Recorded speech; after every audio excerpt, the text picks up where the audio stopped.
The acrid stench of death fills your nostrils as you grip your makeshift weapon with trembling hands. Around you, thousands of men scream in languages you don't understand, their voices creating a wall of sound so deafening that your own thoughts disappear. The ground beneath your feet squelches with a mixture of mud, blood, and things you don't want to identify. Your heart pounds against your ribs like a caged animal desperate to escape, and every instinct in your body screams at you to run, but you can't. The press of bodies behind you pushes forward with relentless momentum, carrying you toward a collision with death that feels as inevitable as the sunrise. Welcome to a medieval battlefield, where the romanticized tales of heroic knights and glorious combat crumble into dust within seconds of actual warfare. If you think you could survive even a minute in this hellscape of human brutality, you're about to discover just how wrong you are. This isn't the sanitized version of medieval warfare that Hollywood has fed you. This is raw, unfiltered carnage, where survival depends not on skill or courage, but on pure, dumb luck, and the willingness to do absolutely anything to stay alive. The reality is that most people who stepped onto a medieval battlefield were dead men walking from the moment they arrived. They just didn't know it yet. Today, we're stripping away the myths and legends to reveal the brutal truth about what medieval combat was really like.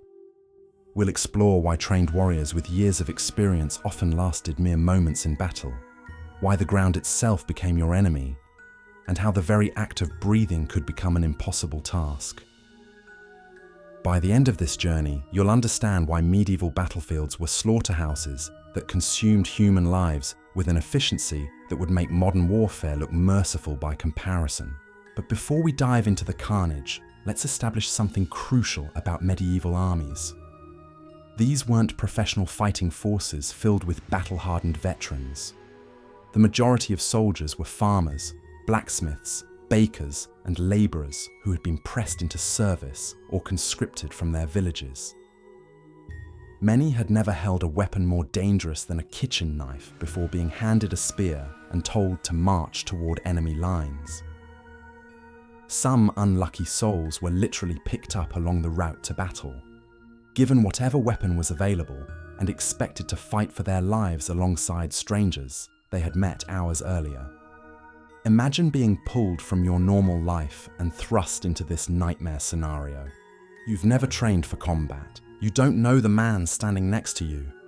You're wearing whatever scraps of protection you could find or afford, which might be nothing more than a leather jerkin and a rusty helmet that doesn't fit properly.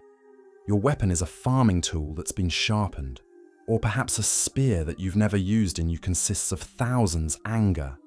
The enemy approaching of men who want nothing more than to kill you in the most efficient way possible. The journey to the battlefield was often a death sentence in itself.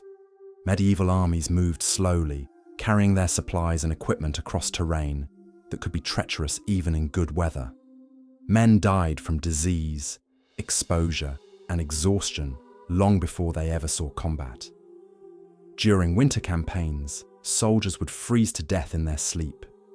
In summer, they would succumb to heat exhaustion and dehydration. Dysentery, known as the bloody flux, could tear through an army faster than any enemy sword, leaving men weak and dying in their own filth. Food was another constant enemy. Supply lines were unreliable, and armies often had to forage for sustenance as they moved. Spoiled grain, contaminated water, and rotten meat claimed more lives than enemy weapons. Men would arrive at battlefields already weakened by hunger and disease, their bodies barely capable of wielding a weapon, let alone surviving the brutal physical demands of combat. But let's say you somehow made it to the battlefield alive and relatively healthy. Your ordeal was just beginning. The noise alone would be enough to drive you insane. Thousands of men shouting battle cries, screaming in pain, and roaring with rage created a cacophony that could be heard for miles. The clash of metal on metal, the thud of weapons striking flesh and bone, and the horrible wet sounds of men dying created a symphony of horror that would haunt your dreams forever, assuming you lived long enough to have dreams again. Communication became virtually impossible in this chaos. horn signals meant to coordinate troop movements were drowned out by the din of battle. Commanders' orders couldn't reach the men who needed to hear them most. Soldiers on the front lines moved forward simply by copying what everyone else was doing, like a deadly game of follow the leader where the wrong move meant death. The psychological pressure was overwhelming. Most of these men had never experienced violence beyond perhaps a tavern brawl. Suddenly, they were expected to kill other human beings while simultaneously fighting for their own survival. The human mind isn't designed to process this level of trauma and violence. Many soldiers would freeze in terror, their bodies refusing to obey their desperate commands to move or fight. Medieval commanders understood that keeping their men in tight formation was crucial for survival. Soldiers were arranged in rows several men deep, walking forward at a steady pace rather than running. The goal was to reach the enemy with enough energy left to fight, not to arrive exhausted from a mad sprint across the battlefield. They would stop periodically to close ranks, ensuring that their formation remained as compact and intimidating as possible. This tight formation was both a blessing and a curse. On one hand, it provided psychological support and made individual soldiers harder to target. On the other hand, it created a human trap where men could be crushed by their own comrades or find themselves unable to escape when things went wrong. The very tactic designed to keep you alive could become the mechanism of your death. When two medieval armies finally collided, the result was catastrophic. The sound of thousands of men crashing into each other was like thunder. But instead of rain, the aftermath brought blood, screams, and death. If neither side immediately broke and ran, the real nightmare began. Men would hack at each other with whatever weapons they could wield in the confined space. Swords were actually rare on medieval battlefields, being expensive and requiring years of training to use effectively. Most soldiers fought with axes, spears, maces, and even farming implements that had been sharpened for war. The fighting could continue for hours, with men becoming increasingly exhausted and desperate. Wounds that might not be immediately fatal would weaken fighters, making them vulnerable to finishing blows. The ground would become slick with blood and other bodily fluids, making footing treacherous. Men would slip and fall, only to be trampled by their own comrades or finished off by enemy soldiers. But perhaps the most terrifying aspect of medieval battlefield combat was how quickly everything could go wrong. One moment you might be advancing confidently with your brothers in arms, and the next, you could find yourself trapped beneath a pile of bodies, slowly suffocating in an inch of bloody mud, while boots trampled your broken ribs, and enemy daggers searched for gaps in whatever protection you might be wearing. This was the reality that awaited anyone unfortunate enough to find themselves on a medieval battlefield. No amount of modern fitness, military training, or survival knowledge would prepare you for the sheer brutality and chaos of medieval warfare.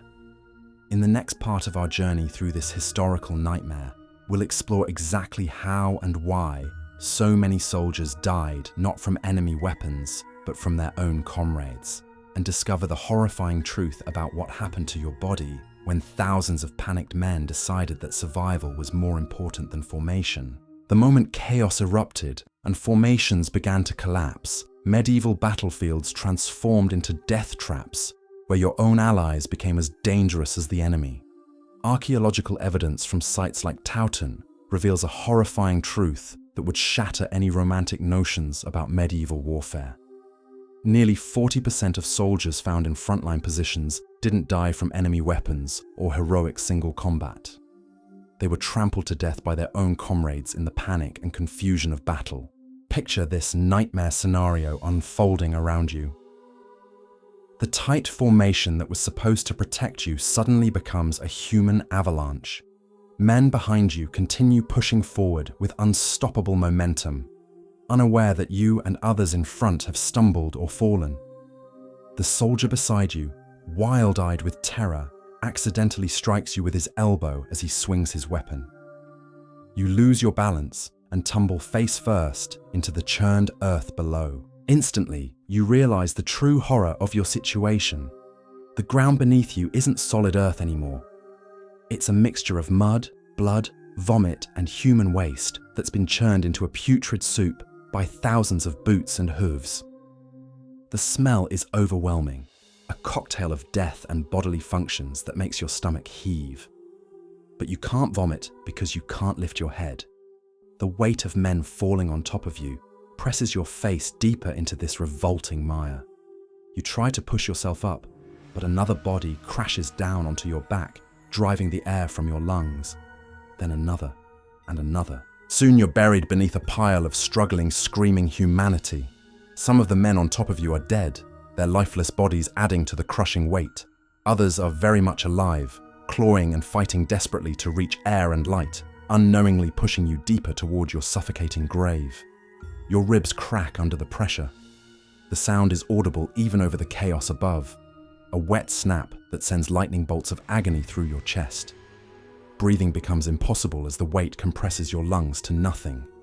You try to scream, but no sound emerges from your crushed throat. Your fingers claw frantically at the mud, searching for purchase, for anything that might help you escape this living burial. Military historians studying combat stress have discovered that 3/4 of men placed in extreme combat situations make involuntary sounds they can't remember producing later. Your mind would be manufacturing its own horror soundtrack, primal screams and wordless cries that your conscious brain never authorized. The psychological trauma of realizing you're about to die not in glorious combat, but suffocated beneath a pile of your own countrymen, would break your sanity long before your body gave up. Above you, the battle continues its relentless dance of death. Boots slam down on the writhing pile of bodies, sometimes finding soft flesh, sometimes connecting with bone. Each impact sends shockwaves of pain through the human mound you're trapped within. Enemy soldiers probe downward with daggers and spear points, searching for any sign of life they can extinguish. The metal bites through gaps in armor and finds the spaces between ribs with practiced precision. Meanwhile, your vision starts to fade as oxygen deprivation takes hold. The last thing you see is mud and blood filling your field of view, perhaps mixed with the terrified eyes of another dying man trapped beside you. Your hearing becomes muffled, the sounds of battle growing distant and dreamlike. The taste of iron and earth fills your mouth as consciousness slips away. This was the fate that befell countless soldiers at battles throughout medieval Europe. At Visby in Sweden, archaeologists found evidence of this exact scenario played out in bone and broken skulls. Those who did show weapon wounds displayed signs of trauma that occurred just moments before death, suggesting they had been struck down while already helpless on the ground. But trampling wasn't the only way your own side could kill you.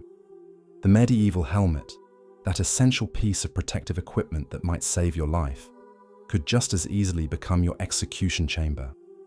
Expert research on medieval armor temperatures revealed that within 20 minutes of combat, the interior of a helmet could reach temperatures exceeding 110 degrees Fahrenheit.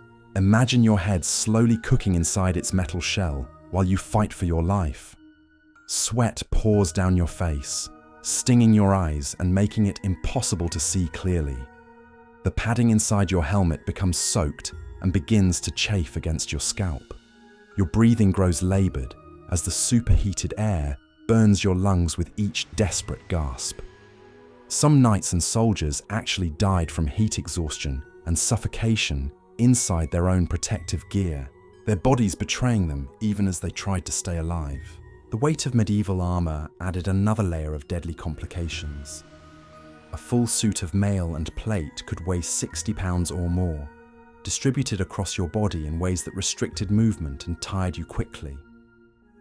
In the chaos of battle, this protection became a burden that could drag you down at the worst possible moment. If you fell, getting back up required enormous effort and precious time you might not have. Your peripheral vision disappeared almost entirely when wearing a helmet, creating dangerous blind spots that enemy soldiers could exploit. The narrow eye slits that protected your face also limited your ability to see threats approaching from the sides. You might successfully block an attack from the front while a mace crushed your skull from an angle you never saw coming. The noise inside a helmet was equally disorienting. Every clang of weapons against your armor reverberated through the metal directly into your skull. The sound of your own labored breathing echoed back at you, amplified and distorted, until it became a constant reminder of your mortality. External sounds became muffled and confused, making it nearly impossible to distinguish between the cries of allies and enemies. Dehydration struck quickly in these conditions. Medieval battles often lasted for hours, and the combination of physical exertion, heat, and stress would drain your body's water reserves at an alarming rate. Your mouth would become dry as leather, your tongue swollen and useless. Clear thinking became impossible as your brain struggled to function without adequate hydration. Mistakes that would never occur under normal circumstances suddenly became fatal errors in judgment. The sheer physical demands of medieval combat would exhaust modern athletes within minutes. Swinging heavy weapons while wearing armor and fighting for your life required explosive bursts of energy that couldn't be sustained for long.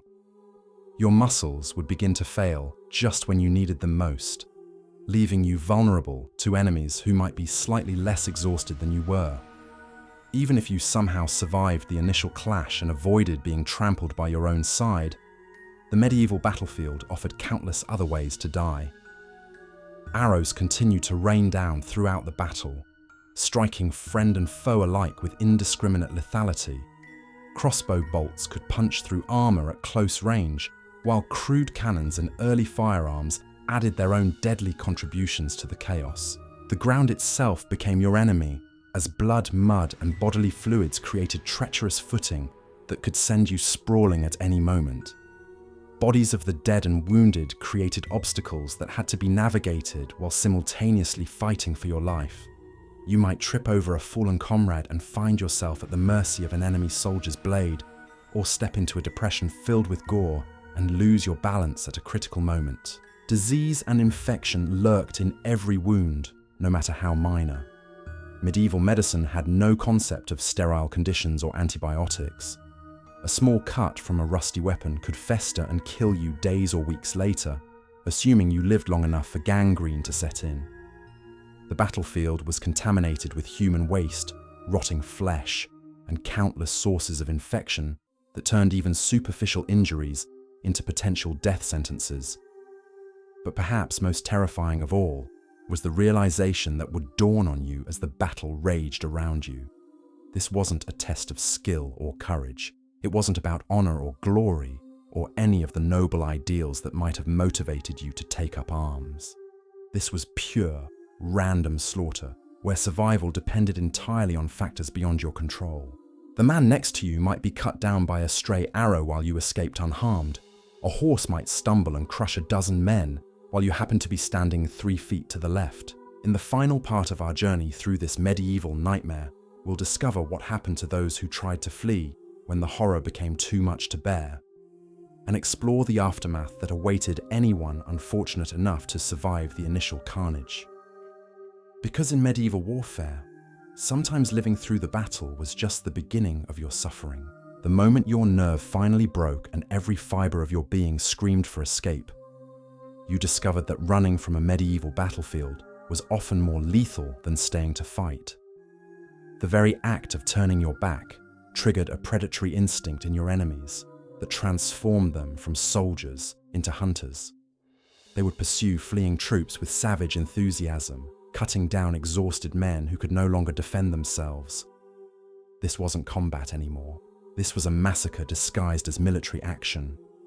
Your legs, already weakened from hours of fighting and the crushing weight of armor, would buckle beneath you as you attempted to flee. The adrenaline that had kept you upright during the battle would abandon you just when you needed it most. Behind you, the thunderous sound of pursuing cavalry grew louder with each desperate step.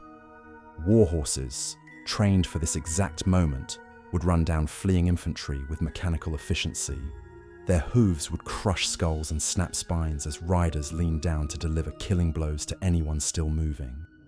Rivers and streams that might offer escape became death traps for panicked soldiers. At Towton, fleeing Lancastrians drowned in the frigid waters as they desperately tried to cross while wearing heavy armor. The current would drag exhausted men beneath the surface, their metal protection becoming anchors that pulled them to muddy graves. Those who couldn't swim faced an agonizing choice between drowning and turning back to face enemy blades. Many chose the water, only to discover that drowning while encased in mail was a slow and terrifying way to die. The psychological impact of retreat was devastating. Men who had fought bravely for hours would suddenly find themselves reduced to animals, clawing over each other in desperate attempts to escape. Friends became obstacles to be pushed aside. Wounded comrades were abandoned without a second thought. The bonds of brotherhood that held medieval armies together dissolved instantly when survival instincts took over.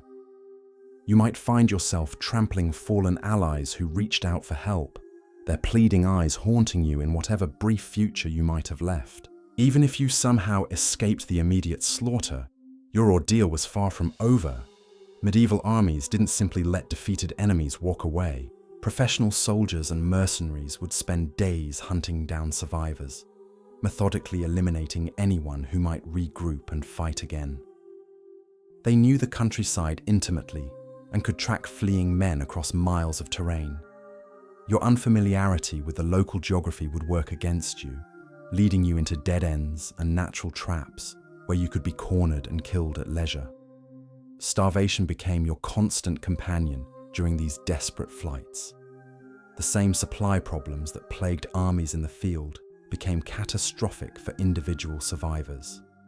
You would have no access to organized food distribution, no knowledge of safe foraging areas, and no means to purchase supplies from suspicious locals who might turn you over to your enemies for a reward.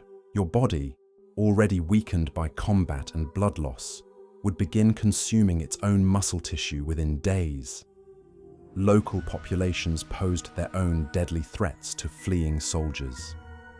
Peasants who had suffered under the depredations of passing armies were often eager for revenge against any military survivors they encountered. Armed with farm tools and intimate knowledge of the terrain, they would hunt down stragglers with ruthless efficiency. A man who had survived the carnage of professional warfare might find himself beaten to death by villagers wielding pitchforks and hammers, his expensive armor stripped away to pay for crops that soldiers had trampled or stolen. Weather became another implacable enemy. Medieval campaigns often took place during seasons when exposure could kill quickly. Winter battles left survivors facing sub-freezing temperatures without adequate shelter or clothing. Many of their garments would have been lost or damaged during the fighting, leaving them vulnerable to hypothermia and frostbite. Summer campaigns created different but equally lethal challenges, with dehydration and heat exhaustion claiming lives that had been spared by enemy weapons. Infection was the silent killer that stalked every survivor. Even minor wounds sustained during battle would fester in the unsanitary conditions of medieval life. Without access to clean water or medical treatment, cuts and scrapes became gangrenous sores that poisoned the blood. You might escape a battlefield intact, only to die weeks later from an infected scratch that turned septic. The irony was crushing, surviving the immediate horror only to succumb to microscopic enemies that medieval medicine couldn't even perceive. Sleep became impossible during these desperate escapes. The constant threat of pursuit, combined with physical pain and psychological trauma, would keep you alert far beyond the limits of human endurance. Exhaustion would accumulate until you began hallucinating enemies that weren't there, hearing pursuit in every sound the wind made through trees.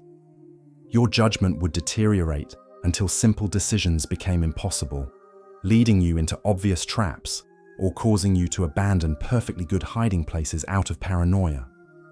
The few survivors who did make it home faced a different kind of death. Medieval society had little patience for military failures, especially common soldiers who had abandoned their posts. Desertion was often punishable by death, and communities might refuse to shelter men who had fled from battle. Your own family might turn you away rather than risk association with someone branded as a coward. the shame and social ostracism could be more deadly than any physical wound. So there you have it. 60 seconds on a medieval battlefield wasn't about heroic duels or glorious charges. It was about suffocating under your own comrades, cooking alive in your helmet, or being trampled into bloody mud by panicked horses. The romantic tales of chivalrous knights were written by people who never felt their ribs crack under crushing weight, or tasted the metallic tang of blood filling their lungs. Medieval warfare was industrial-scale butchery, where survival depended on luck, not skill. The next time you see a movie depicting noble combat, remember the archaeological evidence tells a different story entirely.